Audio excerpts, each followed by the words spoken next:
Kami dari Kelompok 9.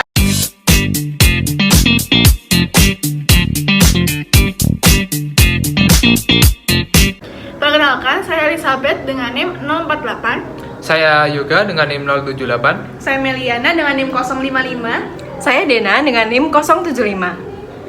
Jadi di sini kelompok kami akan menjelaskan tentang penyelesaian audit. Yang pertama, ada proses yang harus dilakukan menjelang akhir audit. Dalam menyelesaikan pekerjaan lapangan, auditor melakukan prosedur-prosedur audit tertentu guna memperoleh bukti tambahan. Prosedur tersebut meliputi, yang pertama, melakukan review peristiwa-peristiwa kemudian, yang kedua, membaca notulen-notulen rapat, yang ketiga, mendapatkan bukti tentang tuntutan hukum, klaim, dan keputusan pengadilan, yang keempat, mendapatkan surat pernyataan dari klien, dan yang kelima, melakukan prosedur analitis. Selanjutnya, saya akan menjelaskan mengenai bagian yang pertama atau prosedur yang pertama, yaitu melakukan review peristiwa-peristiwa kemudian. Tanggung jawab auditor dalam menentukan kewajaran laporan keuangan klien tidak terbatas pada pemeriksaan atas kejadian dari transaksi yang terjadi sampai dengan tanggal neraca.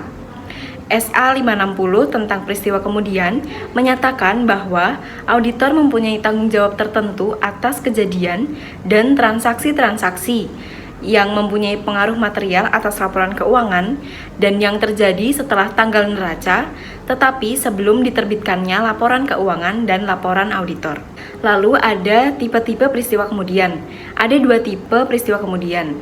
Yang pertama, peristiwa kemudian tipe 1. Meliputi peristiwa yang memberikan tambahan bukti yang berhubungan dengan kondisi yang ada pada tanggal neraca dan berdampak terhadap taksiran yang melekat dalam proses penyusunan laporan keuangan. Lalu yang kedua ada peristiwa kemudian tipe 2. Meliputi peristiwa-peristiwa yang menyediakan tambahan bukti yang berhubungan dengan kondisi yang tidak ada pada tanggal neraca yang dilaporkan. Namun, kondisi tersebut ada sesudah tanggal neraca. Selanjutnya, prosedur pengauditan dalam periode kemudian. Auditor harus mengidentifikasi dan menilai peristiwa kemudian sampai dengan tanggal laporan yang biasanya sama dengan tanggal berakhirnya pekerjaan lapangan. Tanggung jawab ini dilakukan dengan dua cara, yaitu yang pertama pada saat melaksanakan pengujian substantif akhir tahun. Tanggung jawab ini dilakukan dengan dua cara. Yang pertama pada saat melaksanakan pengujian substantif akhir tahun, seperti melakukan pengujian pisah batas dan mencari utang yang tidak dicatat. Auditor harus waspada terhadap kemungkinan adanya peristiwa kemudian. Dan yang kedua, dengan melaksanakan prosedur-prosedur pengauditan pada tanggal akhir pemeriksaan lapangan atau menjelang berakhirnya pekerjaan lapangan. Prosedur-prosedur pengauditan pada tanggal akhir pemeriksaan lapangan atau menjelang berakhirnya pekerjaan lapangan itu terdiri dari, yang pertama, membaca laporan keuangan interim yang terakhir, membandingkan laporan keuangan interim dengan laporan keuangan yang akan dilaporkan, dan membuat berbagai perbandingan lainnya yang dipertimbangkan cukup memadai sesuai dengan kondisi yang ada. Yang kedua, mengajukan pertanyaan dan membicarakan dengan pejabat atau eksekutif yang bertanggung jawab atas masalah keuangan dan akuntansi tentang apakah ada utang bersyarat yang cukup besar atau komitmen yang terjadi pada tanggal neraca yang dilaporkan atau pada tanggal pertanyaan diajukan. Lalu, apakah ada perubahan yang cukup signifikan dalam modal saham, utang jangka panjang, atau modal kerja sampai pada tanggal pertanyaan diajukan? Lalu, status sekarang mengenai unsur dalam laporan keuangan yang dilaporkan, yang dipertanggungjawabkan berdasarkan data sementara, awal, atau data yang tidak konklusif.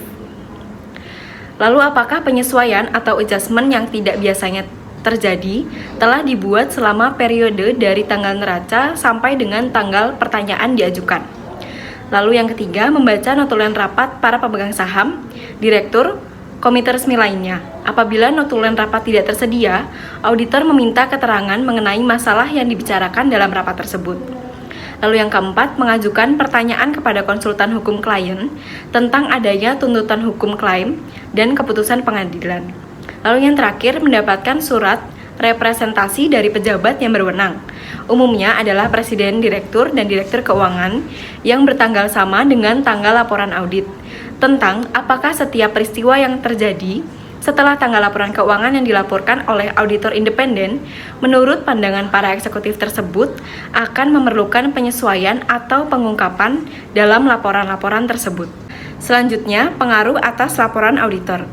Kegagalan untuk mencatat atau mengungkapkan peristiwa kemudian dalam laporan keuangan akan menyebabkan auditor tidak dapat memberi pendapat wajar tanpa pengecualian.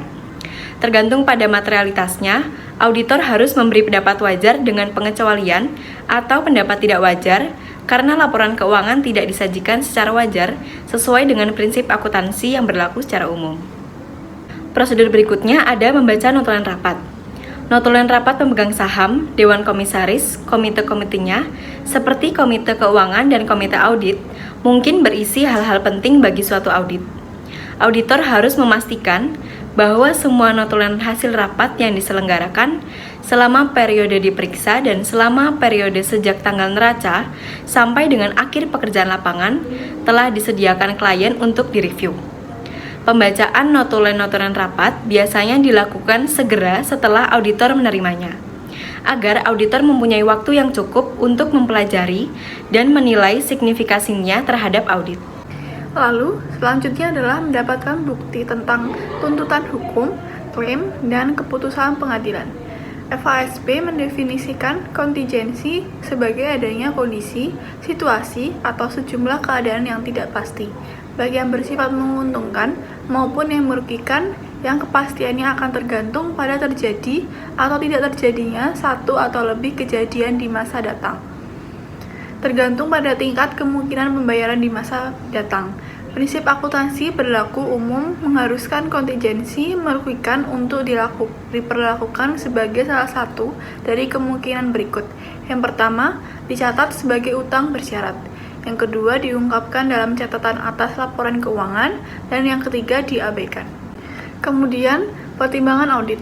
Auditor harus mendapatkan bukti tentang adanya suatu kondisi, situasi, dan sejumlah keadaan yang mengindikasikan ketidakpastian tentang kemungkinan kerugian terhadap perusahaan yang berasal dari tuntutan hukum, klaim, dan keputusan pengadilan. Periode terjadinya penyebab tindakan hukum, tingkat kemungkinan terjadinya hasil yang tidak menguntungkan, jumlah atau perkiraan kerugian yang potensial. Berhubung tentang tuntutan hukum, klaim, dan keputusan pengadilan berada dalam pengetahuan langsung manajemen, maka manajemen merupakan sumber informasi dalam hal ini. Oleh karena itu, auditor harus yang pertama mengajukan pertanyaan dan mendiskusikan dengan manajemen tentang cara untuk mengidentifikasi tuntutan hukum, klaim, dan keputusan pengadilan. Yang kedua, mendapatkan deskripsi dan evaluasi dari manajemen tentang tuntutan hukum, klaim, dan keputusan pengadilan yang ada pada tanggal neraca. Yang ketiga, mendapatkan jaminan dari manajemen mengenai keberadaan klaim yang belum ada keputusannya. Surat kepada penasihat hukum klien. Auditor pada umumnya tidak mempunyai pengetahuan hukum yang cukup untuk bisa membuat pertimbangan tentang segala macam dengan tuntutan hukum, klaim, dan keputusan pengadilan. Surat penasihat hukum klien bisa menjadi cara yang paling diandalkan dalam mendapatkan bukti penguat tentang informasi yang berkaitan dengan tuntutan hukum, klaim, dan keputusan pengadilan yang diberikan manajemen. Pengaruh jawaban terhadap laporan auditor. Jawaban dari penasihat hukum mungkin tidak memiliki dampak terhadap laporan auditor. Dalam hal demikian, maka auditor bisa menerbitkan laporan standar dengan mendapat wajar tanpa pengecualian. Hal ini bisa terjadi apabila jawaban menunjukkan bahwa berdasarkan penyelidikan yang masuk akal atas persoalan yang dihadapi, disimpulkan hal-hal seperti berikut. Yang pertama, kemungkinan besar hasil akhirnya akan menguntungkan klien. Yang kedua, persoalan yang dihadapi tidak material. Mendapatkan surat pernyataan dari klien. Untuk memenuhi standar pekerjaan lapangan, ketiga auditor harus mendapatkan surat pernyataan dari manajemen. Manfaat surat pernyataan dari manajemen adalah: yang pertama, mengkonfirmasi pernyataan lisan yang telah diberikan kepada auditor. Yang kedua, mendokumentasikan ketetapan pernyataan tersebut secara berkelanjutan. Yang ketiga, mengurangi kemungkinan terjadinya salah pengertian tentang pernyataan manajemen. Isi surat pernyataan manajemen. Ada 4 kategori pernyataan yang seharusnya dimasukkan dalam surat pernyataan manajemen, yaitu pernyataan tentang, yang pertama, laporan keuangan, yang kedua, kelengkapan informasi, yang ketiga, pengakuan, pengukuran, dan pengungkapan, yang keempat, peristiwa kemudian. Pengaruh terhadap laporan auditor. Apabila auditor mendapat surat pernyataan dari manajemen dan ia bisa mendapat pendukung atas pernyataan manajemen tersebut, maka auditor bisa memberikan laporan dan pendapat wajar tanpa pengecualian. Namun, akan terjadi perbatasan dalam lingkungan audit seandainya auditor tidak bisa 1. Mendapatkan surat pernyataan dari manajemen, atau 2. Mendapat pendukung atas pernyataan manajemen yang material terhadap laporan keuangan melalui prosedur audit yang lain. Pembatasan lingkup akan mengakibatkan auditor hanya bisa menerbitkan laporan dengan pendapat wajar dengan pengecualian atau menolak memberi pendapat. Melaksanakan prosedur analitis. Prosedur analitis diperlukan dalam tahap penyelesaian suatu audit sebagai suatu review menyeluruh atau akhir atas laporan keuangan. SA 329 tentang prosedur analitis menyatakan bahwa tujuan prosedur analitis yang diterapkan dalam tahap review menyeluruh suatu audit adalah untuk membantu auditor dalam menilai kesimpulan yang diperoleh dan dalam mengevaluasi laporan keuangan secara keseluruhan. Dalam melaksanakan review menyeluruh, auditor membaca laporan keuangan beserta catatan atas laporan keuangan dan mempertimbangkan kecukupan bukti yang diperoleh sebagai tanggapan atas saldo-saldo yang tidak biasa atau di luar perkiraan serta hubungan-hubungan yang diantisipasi dalam perencanaan audit atau diidentifikasi selama pelaksanaan pengujian substantif. Prosedur analitis kemudian diterapkan atas laporan keuangan untuk menentukan apakah masih ada hubungan yang tidak biasa atau tidak diharapkan. Apabila hubungan demikian masih ada, maka diperlukan prosedur audit tambahan dalam tahap penyelesaian audit. Berbagai macam prosedur-prosedur analitis yang dilakukan. Yang pertama, diterapkan pada bagian-bagian audit yang kritis yang ditemukan selama audit berlangsung. Yang kedua, berdasarkan data laporan keuangan setelah semua penyesuaian audit dan reklasifikan diterima klien atau dicatat dalam pembukuan klien. Lalu yang kedua, evaluasi temuan audit. Penilaian temuan dilakukan auditor dengan 2 tujuan. Yang pertama, menetapkan jenis pendapat yang akan diberikan, dan yang kedua, menentukan apakah standar auditing telah dipenuhi dalam audit. Untuk memenuhi tujuan-tujuan tersebut, auditor melakukan langkah-langkah berikut. Yang pertama, membuat penetapan akhir tentang materialitas dan resiko audit. Lalu yang kedua, mengevaluasi apakah terdapat keraguan substansial tentang kemampuan perusahaan untuk melangsungkan usahanya atau going concern. Lalu yang ketiga, melakukan review teknis atas laporan keuangan. Yang keempat, merumuskan pendapat dan membuat konsep laporan auditor. Dan yang kelima, melakukan review akhir terhadap kertas kerja. Lalu di sini saya akan menjelaskan secara rinci langkah yang tadi disebutkan di atas. Yang pertama, membuat penetapan akhir tentang materialitas dan resiko audit. Titik tolak dalam proses ini adalah menjumlahkan semua salah saji yang ditemukan dalam pemeriksaan atas semua rekening yang tidak dikoreksi oleh klien. Langkah berikutnya adalah menentukan pengaruh dari total salah saji terhadap laba bersih dan terhadap total-total lainnya dalam laporan keuangan yang ada kaitannya dengan salah saji tersebut, seperti misalnya total aktiva lancar atau total hutang lancar. Penemuan salah saji dalam suatu rekening harus meliputi komponen-komponen berikut. Yang pertama, salah saji tidak dikoreksi yang secara spesifik ditemukan melalui pengujian substantif detail atas transaksi dan saldo-saldo. Yang kedua, proyeksi salah saji tidak dikoreksi yang ditaksir melalui teknik sampling audit. Dan yang terakhir, estimasi salah saji yang dideteksi melalui prosedur analitis dan dikuantifikasi dengan prosedur audit lainnya. Lalu langkah yang kedua, menilai kelangsungan hidup atau going concern. Auditor umumnya menilai apakah terdapat kesangsian besar tentang kemampuan klien untuk mempertahankan kelangsungan hidupnya berdasarkan hasil pelaksanaan prosedur-prosedur audit yang normal baik dalam perencanaan, pengumpulan bukti, maupun penyelesaian audit. Apabila auditor yakin bahwa terdapat kesangsian besar tentang kemampuan klien untuk mempertahankan kelangsungan hidupnya dalam periode waktu pantas, maka ia harus melakukan langkah-langkah berikut. Yang pertama, dapatkan informasi tentang rencana manajemen yang ditunjukkan untuk mengurangi pengaruh dari kondisi atau kejadian tersebut. Dan yang kedua, tentukan kemungkinan rencana tersebut akan dapat diterapkan secara efektif. Apabila setelah mengevaluasi rencana manajemen, auditor masih berkesimpulan terdapat kesangsian besar tentang kemampuan klien untuk mempertahankan kelangsungan hidupnya, maka auditor harus yang pertama mempertimbangkan kecukupan pengungkapan tentang ketidakmampuan perusahaan klien untuk mempertahankan kelangsungan hidupnya dalam periode waktu pantas, dan yang kedua, mencantumkan paragraf penjelasan atau di bawah paragraf pendapat dalam laporan auditor untuk mencerminkan kesimpulannya. Apabila auditor berpendapat bahwa kesangsian besar sudah tidak ada, maka auditor masih harus mempertimbangkan kebutuhan akan pengungkapan. Beberapa informasi yang perlu diungkapkan meliputi: yang pertama, kondisi atau kejadian yang bersangkutan yang telah memunculkan kesangsian besar tentang kemampuan klien untuk mempertahankan kelangsungan hidupnya selama periode waktu pantas. Yang kedua, dampak yang mungkin terjadi sebagian akibat dari kondisi atau kejadian tersebut. Yang ketiga, evaluasi manajemen mengenai signifikan kondisi atau kejadian dan faktor-faktor yang bisa mengurangi kesangsian tersebut. Lalu yang keempat, kemungkinan terhentinya operasi. Dan yang kelima, informasi tentang kemungkinan pulihnya kembali keadaan perusahaan klien atau klasifikasi aktiva yang dicatat atau klasifikasi hutang. Lalu langkah yang ketiga, melakukan review teknis atas laporan keuangan. Kebanyakan kantor akuntan publik atau KAP memiliki daftar pengecekan laporan keuangan detail yang dikerjakan oleh auditor yang melakukan review atas laporan keuangan. Daftar pengecekan yang telah dirampungkan selanjutnya direview kembali oleh manajer atau partner yang ditunjuk dalam penugasan yang bersangkutan.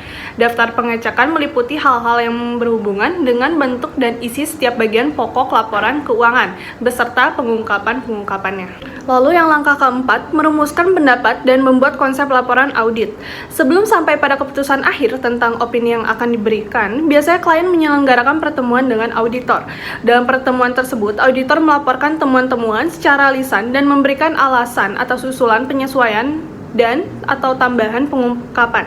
Sebaliknya, manajemen biasanya bertahan dengan pendapat atas kemauannya apabila pada akhirnya dicapai kesepakatan untuk melakukan perubahan, maka auditor bisa memberi pendapatan wajar tanpa pengecualian. Namun apabila tidak dicapai kesepakatan, maka auditor harus memberikan pendapat lain selain pendapat wajar tanpa pengecualian. Lalu langkah yang terakhir adalah melakukan review akhir atas kertas kerja. Review yang dilakukan partner atas kertas kerja dimaksudkan untuk mendapat jaminan bahwa yang pertama, pekerjaan yang dilakukan oleh para bawahan telah dilakukan dengan cermat dan teliti. Lalu yang kedua, pertimbangan yang diberikan oleh bawahan cukup beralasan dengan tepat sesuai dengan keadaan yang dihadapi. Lalu yang ketiga, penugasan audit telah selesai dikerjakan sesuai dengan ketentuan-ketentuan dalam perjanjian kerja. Semua persoalan akuntansi, pengauditan dan pelaporan yang menimbulkan pertanyaan yang signifikan selama audit berlangsung telah terpecahkan dengan memuaskan.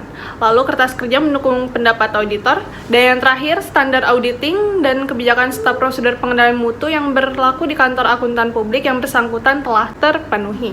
Proses penyelesaian audit yang ketiga yaitu komunikasi dengan klien. Komunikasi yang dilakukan oleh auditor dapat dilaksanakan dengan komite audit dan manajemen. Pengomunikasian hal yang menyangkut pengendalian intern.